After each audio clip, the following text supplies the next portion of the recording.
All right. So one final reminder about the CTF. It is ending technically in 40 minutes, though I do have some confusion about giving out the final points.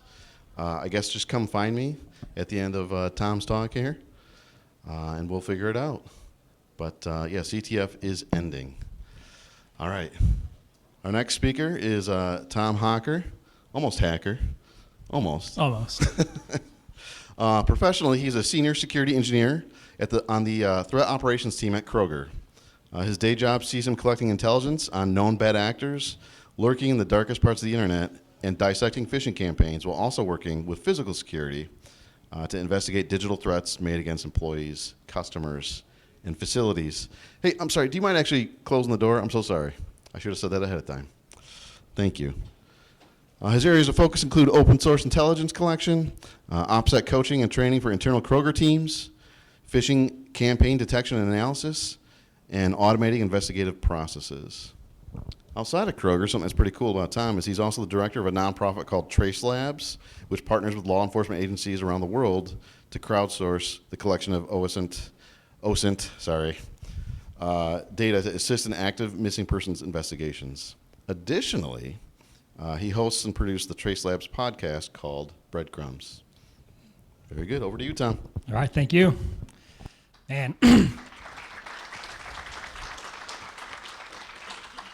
when I was writing that, I didn't realize it would be read out loud. So maybe some feedback for future speakers. Like, Tom, this will be read word for word in front of an audience. So. Before I jump into this bit, I want to say thank you to everyone here. This has been an amazing conference. I'm honored to be a part of its first iteration. That's super cool. And you're all here. If you ever get the chance to speak at a conference, don't take the last slot. Doug made all of the deep, just cultural references. Anthony had the best jokes. Kathy was dropping slide after slide of resources. The CTF's about to end.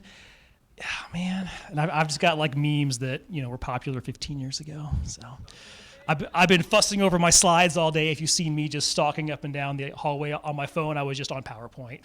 What if I was an apostrophe there or an S? So don't go last. Go first if you can, or somewhere in the middle. But no, this is going to be a lot of fun. Anybody here in the room trying to get into cybersecurity from not cybersecurity? Awesome. This talk is for you. Everybody else, just enjoy Tom's story time because it is going to be a lot of fun. I called this talk, Don't Keep Your Own Gate. I think we're all familiar with the phrase gatekeeping, but just a real quick, what that means to me is gatekeeping is any mechanism. It could be an individual, it could be community or cultural norms, anything that keeps you out of a place you're trying to get into. It could be physical. More often than not, it's institutional. So you're going to run into that no matter what field you're in, whether it's cybersecurity, engineering, whether it's just something, whether it's a gaming community, just something you want to be a part of. There might be a gate there that is being kept by someone or some part of the organization. It's a fact. It sucks, but it exists. Don't keep your own gate. Don't be a part of that gatekeeping. So by the end of this talk, I hope all of you that want to get into the industry believe in yourselves, believe that you can, and understand that you do belong here with the rest of us. So that's the intent of this talk. I try to get to some of the cut to the chase at the beginning in case you have somewhere else to be. Like I said, great bio. If I'd known that was going to be read word for word, I might have written a shorter one. I do work for a Kroger. That's my day job. I've only been doing this professionally for about a year. So I've only been getting paid to do the cybers for just over a year. Before that, I was Tom from HR. I was a part of the exciting world of corporate compensation planning for Kroger. It's not as fun as television and film has led you to believe. So, no, I was an HR person for years. I ran stores for Kroger. I did talent, I did recruiting, I did all these HR things. So the cyber thing, getting paid to do it, is fairly new to me, but I've been doing it for free for a couple years. I work with Trace Labs. a nonprofit focused on crowdsourcing open source intelligence. I've also had the honor to volunteer with Operation Safe Escape. They're a nonprofit that assists the survivors of domestic violence escape their abusers digitally. So like lots of like OPSEC coaching, lots of device forensics. Because of my HR background, and we'll get into this over the course of my story, but I came to them with no cyber skills, but I came to them with HR skills. Talk to someone who's under a lot of stress, like communicate ideas clearly. Like that's gonna play into my whole bit. Like I found a place to be a part of that or like organization, even though I didn't have quote unquote cybersecurity skills. Other cool things, I got to compete at the social engineering CTF at DEF CON several years back. We'll be hitting on that, and I Python all of the things. The point of listing all these different things I've done wasn't, hey, look at the cool stuff that Tom did. The entire point of this talk, the big takeaway I want you all to have is all of the support it took for me to do these cool things and all the opportunities I was presented with to do these cool things. Like that's the point, not what I did, but all the outside things it took to get me there. That's really what I want you all to take away. If you want to find me online, Human Decoded pretty much everywhere. LinkedIn's probably the best place to find me by name, but a little bit of OSINT, you'll find me. So, why are we here? Thank you. Someone gets the reference. I'm done. Okay. Why are we here? The people that raise their hand, that they want to get into this field. I'm here to change your life. I'm not being dramatic because I've been in that seat. B-side Cincinnati, 2018, I was sitting where you were, and the keynote speaker literally changed my life. Like that was my moment that said, you know what? I can be here too. I'm not sure how I'm going to get there yet, but I'm convinced that I at least belong with these people. These are my friends. I want to be here. And I hope that at least one of you, hopefully several of you, like walk away. If you haven't already, because like just coming here probably fills you with that feeling, but I'm hoping to just really drive that home that you do belong here. There is a place for you here. So in the interest of cutting to the chase, we all have places to be. This talk really boils down to support plus opportunity plus a little bit of courage is going to equal success. And this doesn't apply just to getting into cyber. This is, at least for me, this has been kind of the formula of my life. But if you're curious how it's weighted, it's about 50% support from other people, 50% opportunity, 10% courage. Okay, that math doesn't work out, but the point is, it's going to be a lot of support from other people. It's going to be a lot of just having the right opportunity at the right time. And if you have just a little bit of courage, you're probably going to be successful at whatever you want to do. But this is going to look different for everybody. Like I've had different opportunities than someone who wasn't born a white guy in the Midwest that went to college. Like, so opportunities, unfortunately, are not distributed equally. Support is not distributed equally. But I'm going to challenge you to find the opportunities when they present themselves and seek out communities or individuals that are going to be supportive if you don't have them already. And be just a little bit courageous. So what even is a cybersecurity career? I asked ChatGPT, and that's what I got. That's what the cybers are right there. They got the pew pew map. They have people at desks. I mean, just look at all the attacks coming in. I mean, that's pretty much it, right? No. Oh my God. And this is just what I could fit on this slide. But it could be cloud security. It could be cyber threat intelligence. It could be insider risk, DevSecOps, compliance, identity management, and so on and so on and so on. Point being, there are so many different things to do with cybersecurity. Like there's probably people that want to be red teamers. Cool. There is so much more out there than red teaming. There's more out there than blue teaming. They need HR people in cybersecurity. I'm trying to point out like there are so many different things you can do, and figuring that out can be a really good first step.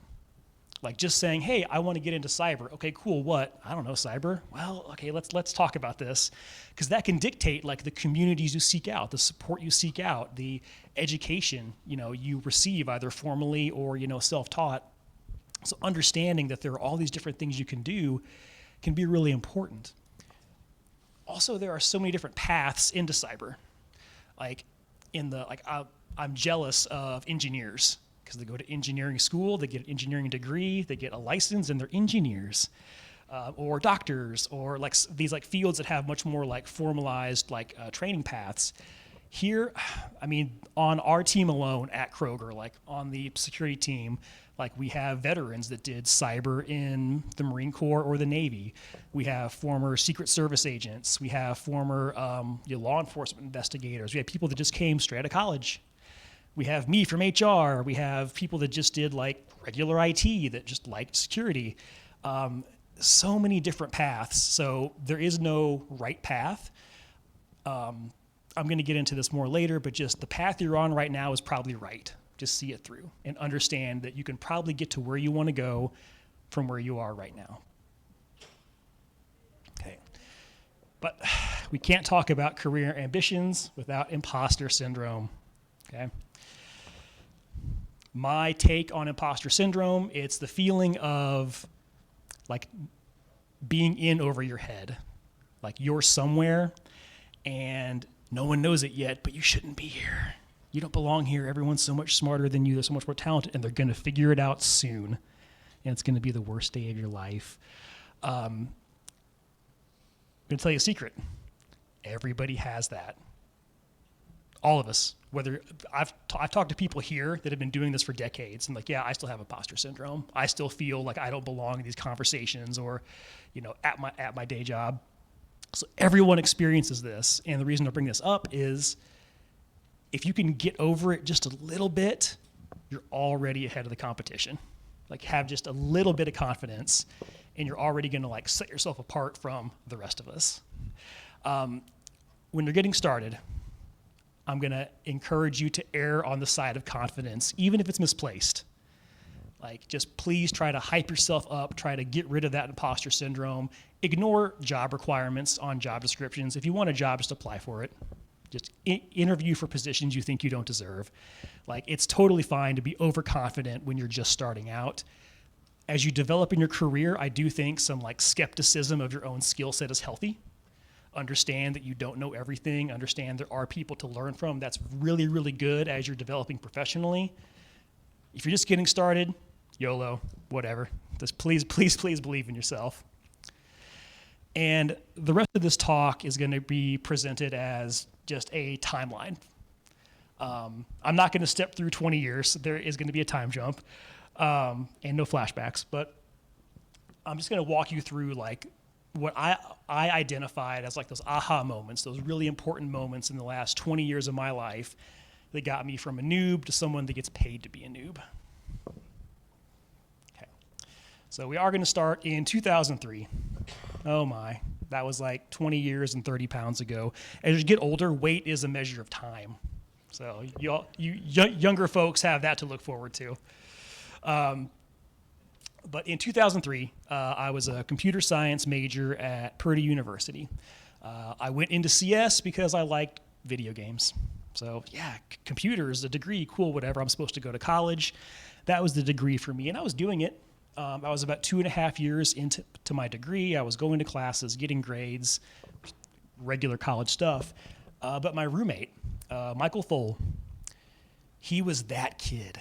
He was running a software empire from our dorm room. And this is pre-App Store. He was just getting random donations for the freeware that he was, putting on his personal website. He got hired by Apple our junior year. You hear about that happening, especially back in the early 2000s. It happened before my eyes, and I was like, nope, don't care. That is.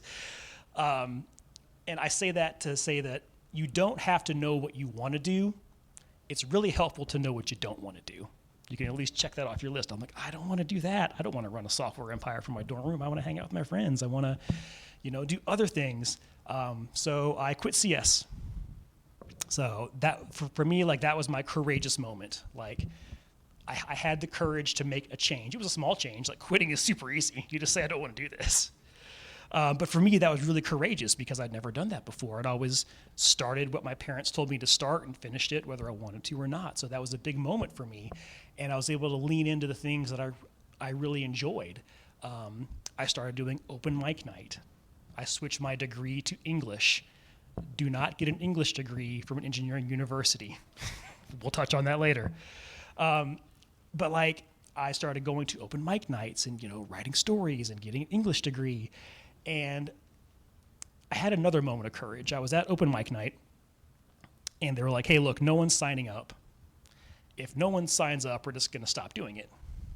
I'm like, man, like I really like coming here. I have to save open mic night. I was terrified, but I'd always wanted to get up and do a set like my hero Henry Rollins, like a spoken word set, just a 15-minute bit talking about my week or something that was important to me. So like I convinced myself that it was up to me to get over my fears, to save open mic. And it was terrifying, but everyone there was super supportive. They all thought it was awesome that I was getting up and giving a really, really bad 15-minute set for the first time ever. But it was that little moment of courage. And I'm going to keep coming back to this word, and I want you to think about what that means to you. Like, courage is relative.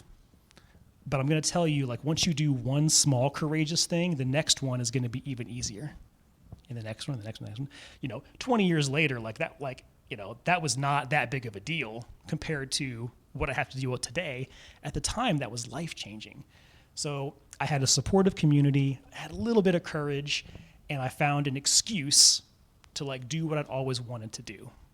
So you can talk yourself into anything. You can talk yourself out of anything. So I encourage you to talk yourself into the things that you really, really want to do. So I promised a time jump. 2017. So, I've picked up some courage. In 2017, I got my first office job.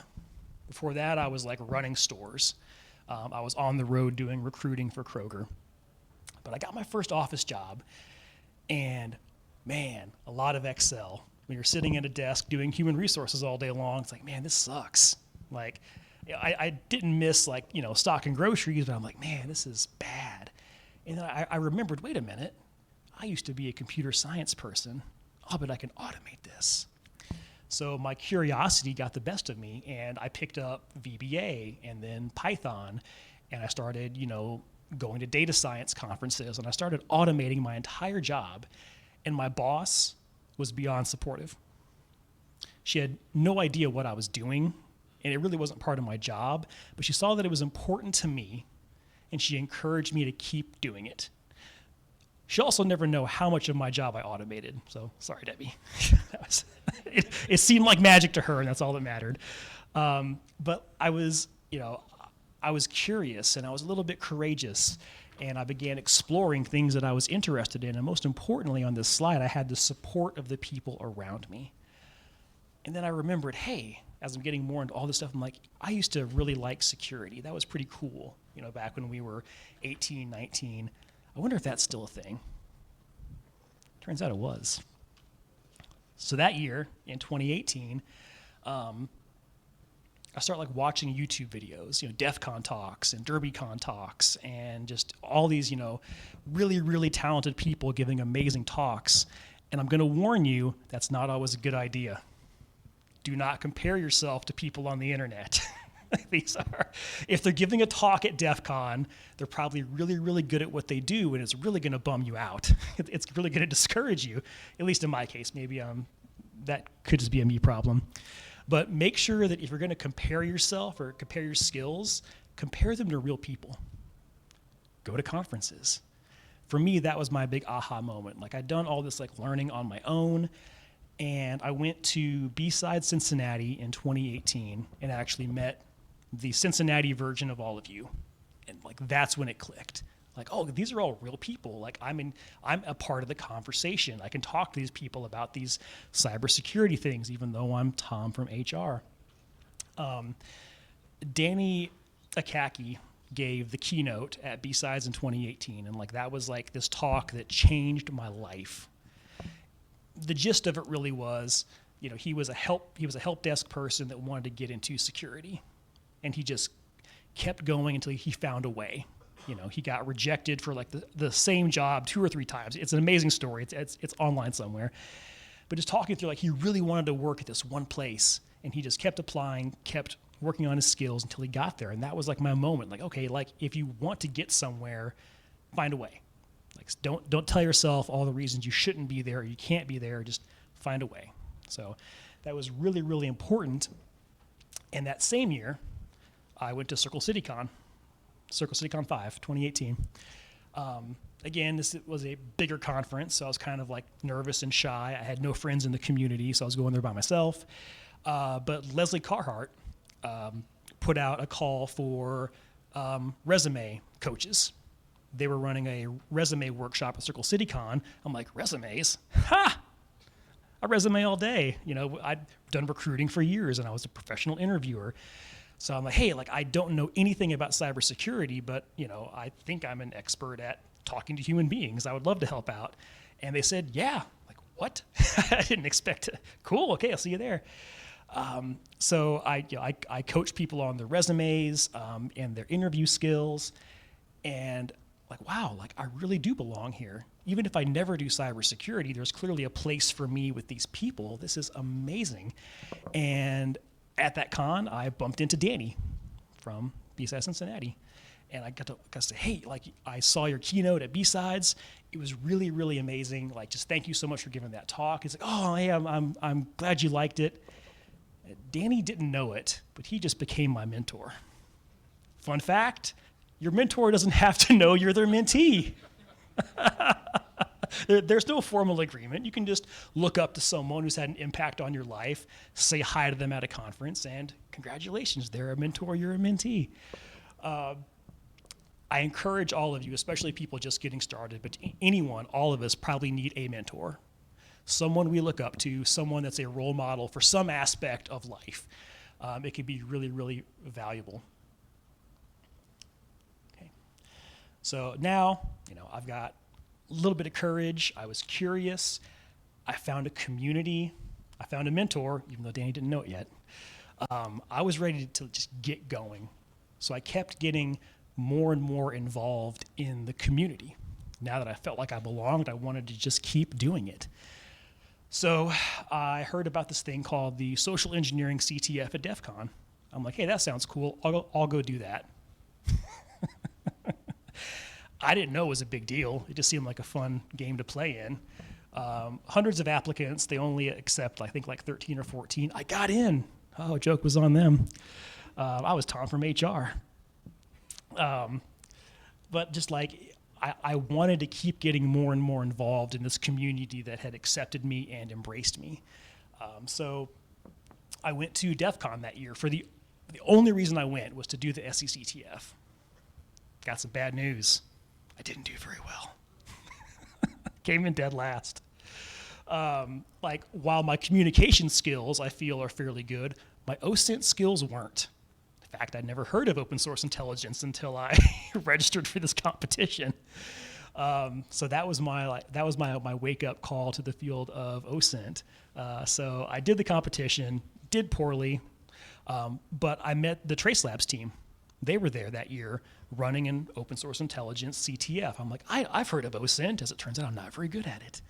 But I had the opportunity to volunteer with them, like behind the scenes, and learn a lot of OSINT techniques and meet people in the community.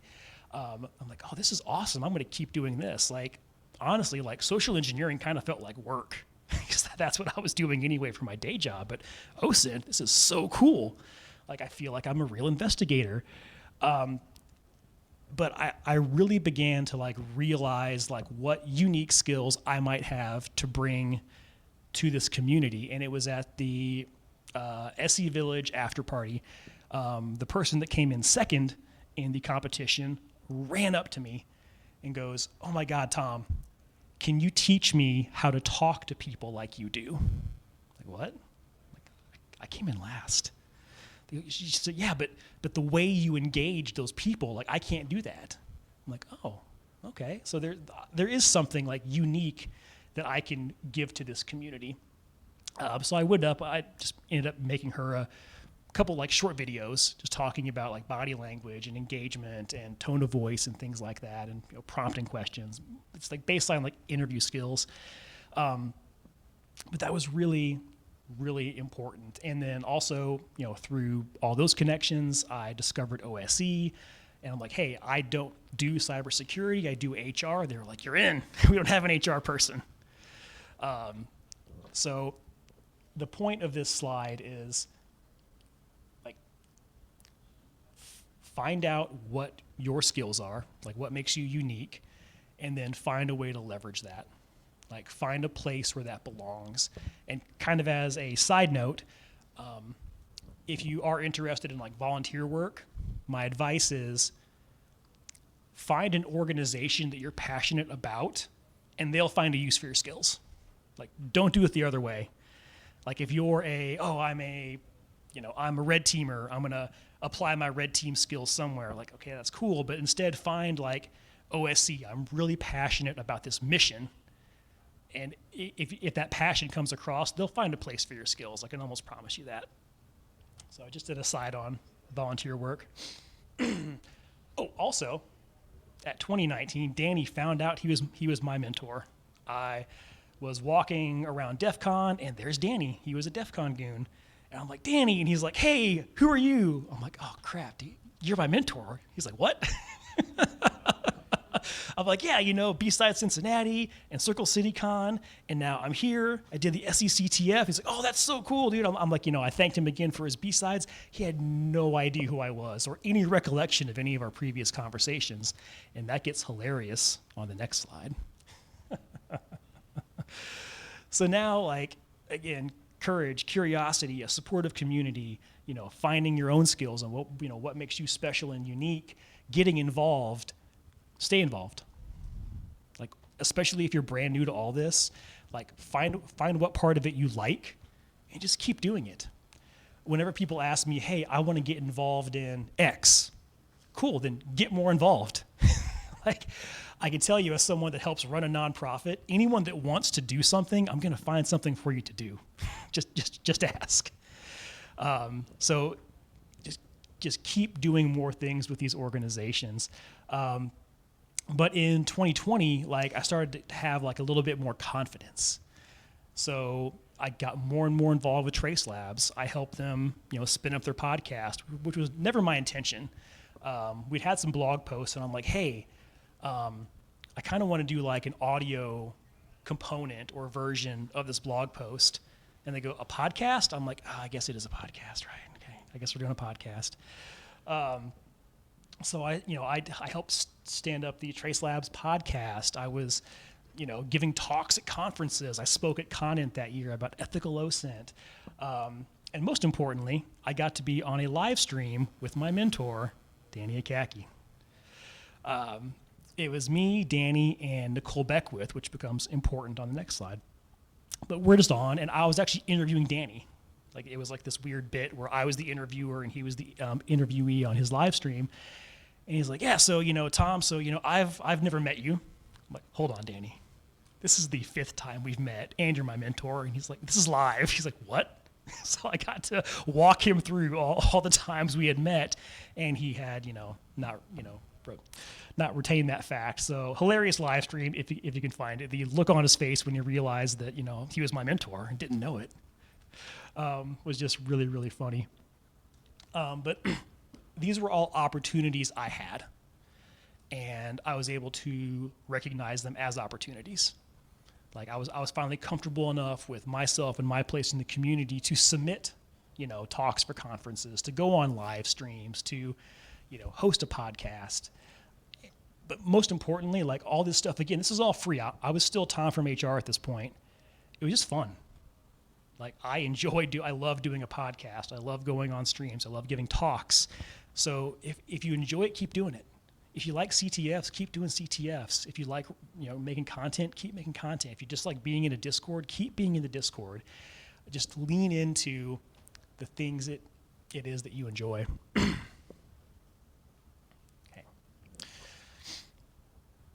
So 2021, like I've been at this now for a few years.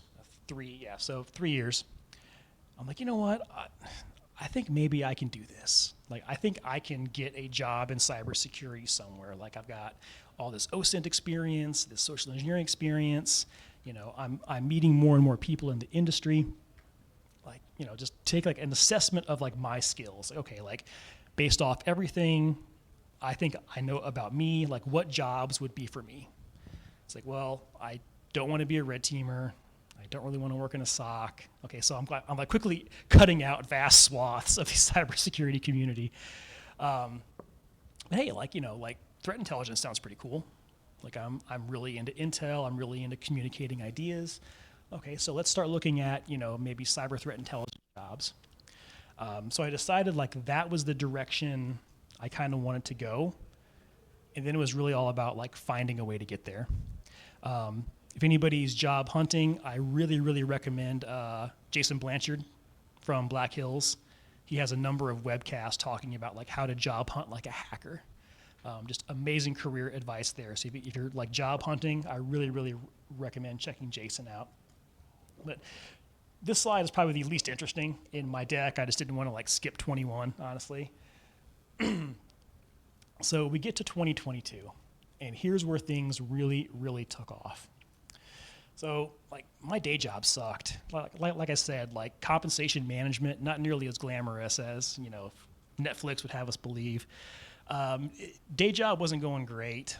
I was like, you know, it's time for a move. Either like I'm just going to get a different HR job somewhere else, or a different, you know, or get an actual cyber job.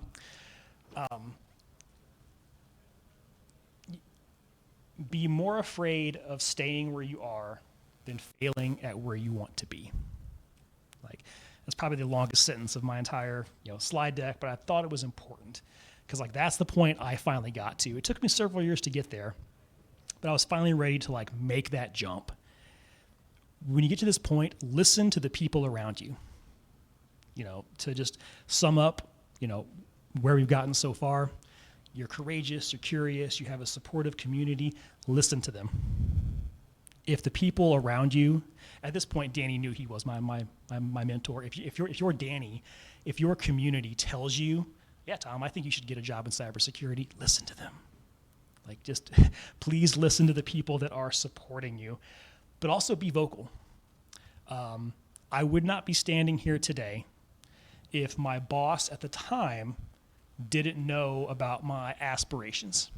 If that was my HR life and I did this and didn't tell anybody, I wouldn't be here because I was getting ready for DEF CON in 22 and I was just talking to her about this. I was really excited to go, and you know, she knew about my background and all the volunteer work that I did, and she goes, Tom, do you want to work in security? Like, well, yeah, I do. She goes, well, you know, we have those jobs and we're filling them like right now.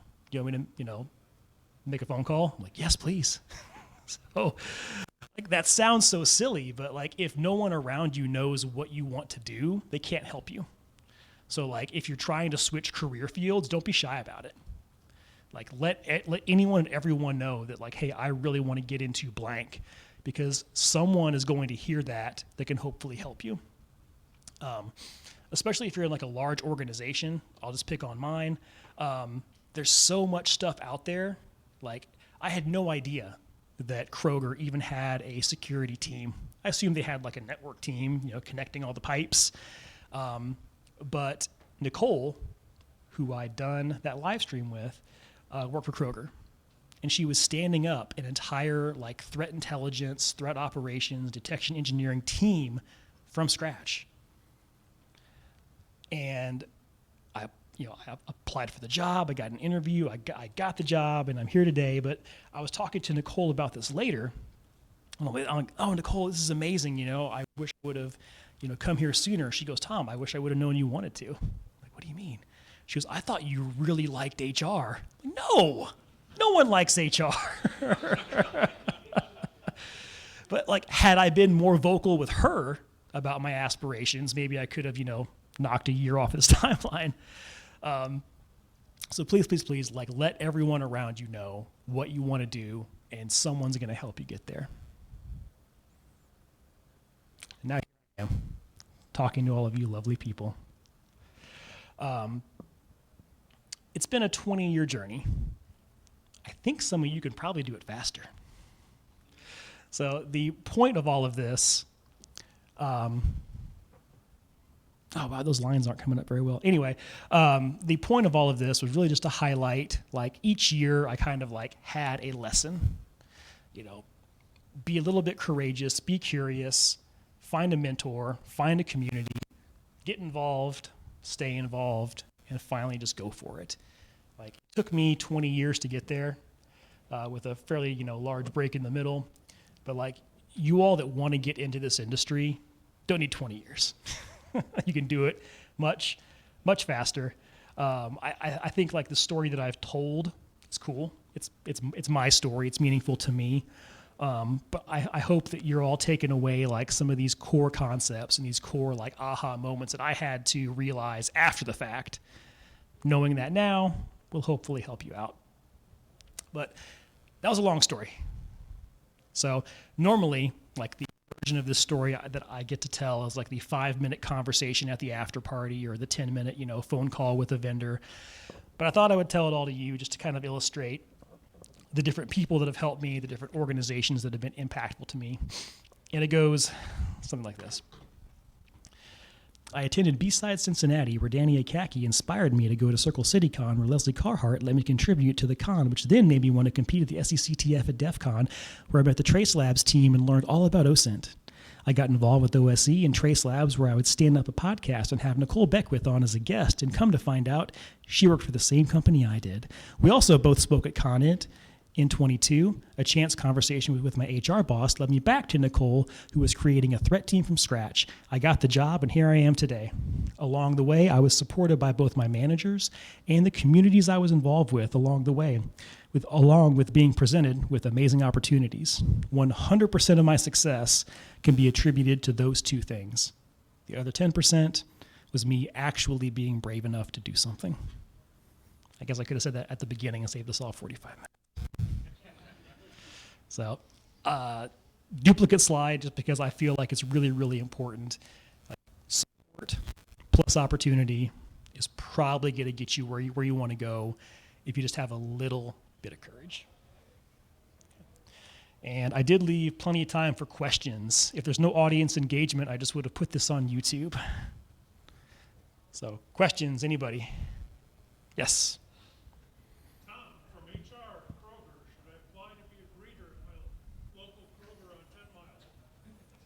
Do they have greeters at Kroger? That'd be cool if they did. Yeah, that'd be, yes. For learning OSINT, what would I suggest? God, that's a whole separate talk. I guess I could give that one too while we're here. So open source intelligence is amazing because anyone can do it. It's normally thought of as electronic, but not always. Some great resources to get started. I really, really like Deep Dive by Ray Baker. It's an amazing book. She touches on kind of like just end-to-end the entire intelligence lifecycle, and also presents like reference material, like her references. She does case studies. That's really good. Yes. So I was at the Michigan Cyber Summit a couple weeks Mm-hmm. ago with high schools, and one of the speakers there was Justin, I can't remember his last name, but he's her boss, and I actually ended up talking to him about OSINT too. So. Okay. Yeah, so that's an amazing book. As far as like technique and tools, anything by Michael Basil is going to set you in the right direction. I think he's on the 10th edition of his OSINT book. He also has a series on privacy, which is pretty cool. But if you just want just tools and techniques, Mike Basil is probably going to point you in the right direction. Don't do what I did when I was getting ready for the SECTF. I just bought his book, and like that was it. So okay, it's all right here. This is all I need. So yes, tool. Why I didn't understand any of like the underlying techniques that those tools were automating or helping with. So don't do what I did. What else? Yes. Just to comment about the OSINT thing too, check out GitHub because there's a ton of different repositories. Yes. Yeah, so there's a ton of, if you just like awesome OSINT, there's a ton of GitHub repos that people have forked and added to. Just honestly, just YouTube, OSINT. There have been a ton of talks. There are entire conferences dedicated to just that. SANS OSINT Summit, Osmosis come to mind immediately, and I'm sure there are others as well. Yeah.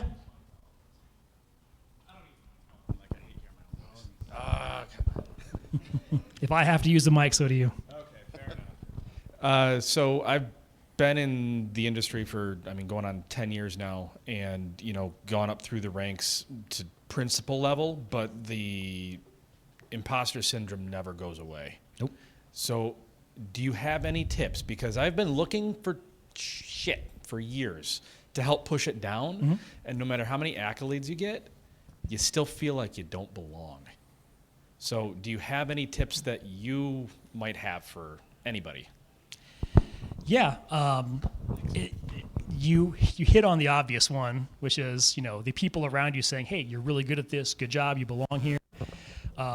Sometimes that's not enough.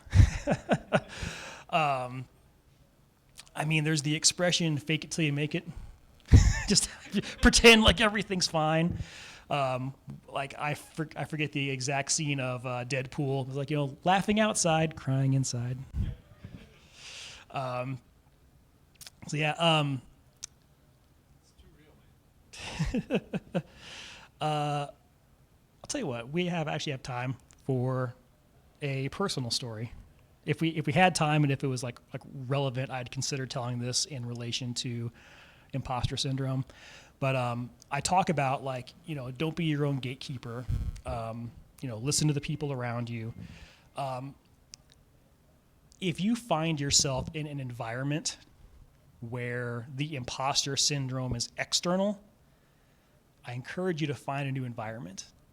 Like if you're actually being told by the people around you, hey, no, dude, you can't do this.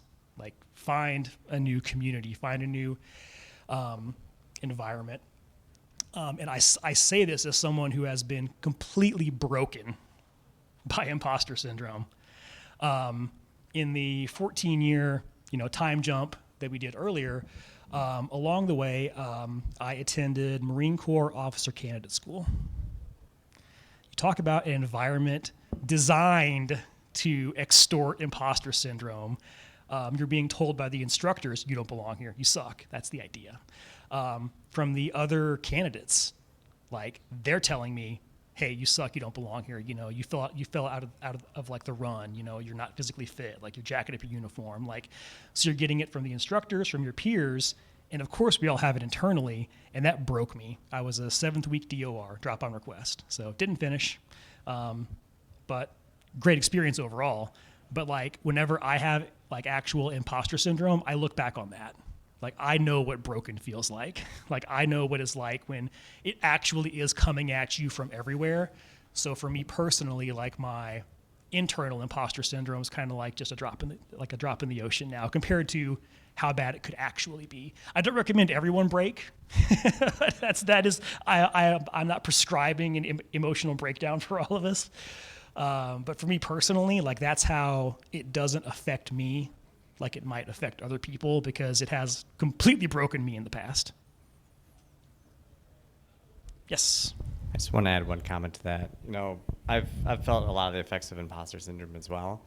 And I think one thing that really helped me out was teaching, or basically presenting that information and sharing my knowledge of what I currently know with people, because it reminds you how much knowledge you actually have. Yep.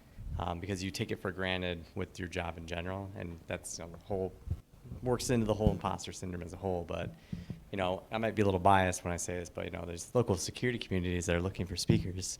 Yep. Yes. Yes.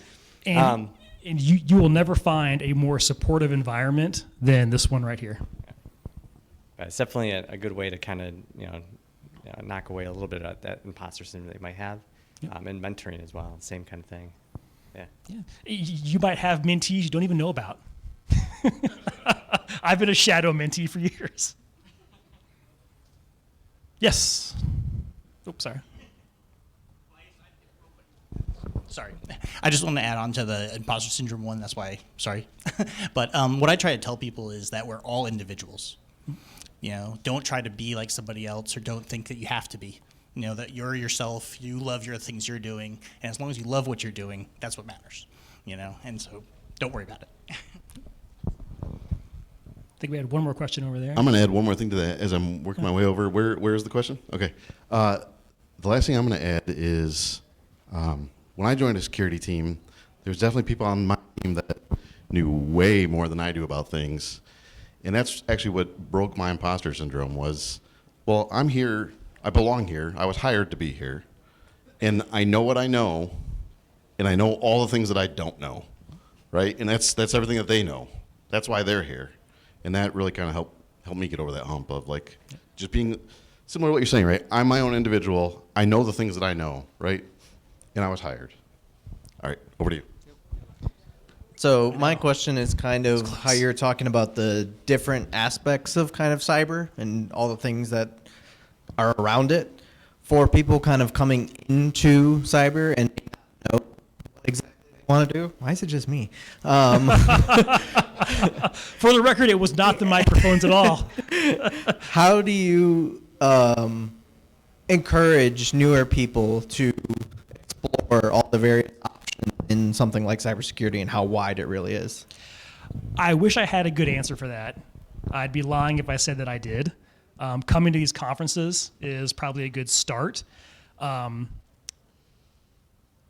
was having this conversation with somebody earlier, and I know we're probably coming up on time, but find something you think is cool and explore it. Great example for people of my age, the film Hackers. That was, yes. What an awful movie, knowing the things that I know now. But that's not important, damn it. It made me feel a certain way, and it made me want to learn more about the community. So, like, seriously, if you see a film or read a book or a story, someone made the comment earlier, you know, you can read a fantasy novel, and you're not going to go slay dragons, but it doesn't mean you can't be a hero. So, like, same mentality there. Yes. I swear I need a dedicated mic. But no worries. I have Santa kneeling in front of me. I feel so special. I'm the president of the cybersecurity club we have at EMU, and there's a lot of people who are scared to try. And I think helping people break that habit helps a lot. So one of the things that we suggest, which was suggested in a few other talks, is called Try Hack Me. It's gamified learning, just helping people realize, listen, you're going into an entire career field that is so broad that it would be physically impossible for somebody to know literally everything in it, even half of it, like a quarter. There's so many different subject matter experts. I mean, you think about how many people know Kubernetes, you know, and I feel like a fly on the wall anytime anybody says anything other than the word. So I think helping people break through that initial barrier of, oh my God, there's so much to learn, and helping people realize you're going to make mistakes regardless of where you are. You might as well make some that are going to help you and make good mistakes. You know, I think the only bad mistake that comes to mind that you can really make is not trying. And even then, you learn from that or bringing down prod on Friday afternoon. Yeah. That's a pretty bad one too. Well, you know, that's further along. Those are further along mistakes. I mean, okay, sorry, I'm getting ahead of ourselves. But like I think the main mistake you can make is not trying at all, or putting it off to later, because you're going to keep making it a bigger and bigger issue in your head. And so just getting out there, either having conversations with people, finding what helps motivate you. For me, that's helping other people help themselves and doing cool stuff like competitions. And I think competitions help a lot because it kind of gets everybody's fun vibe going. I mean, you look at us, there's 6 minutes left and we're still doing the CTF right here. And stuff like that it helps a lot. And I think going forward, as a student as well, it would be really nice to see more things like that. I mean, when you look at gamified learning, for example, there's a lot of options, but the main ones you hear about a lot are Try Hack Me and Hack the Box because they have a really good system. right? And there's one's security blue team. Let's defend IO. There's a ton of them, but I think the ones that do it the best are either super hardcore, you have to figure this out yourself, or here's some hand holding and then you get to do it yourself. So I think helping people realize, okay, well, even if you don't want help from a specific person, you can learn how to help yourself. Yep. Yeah.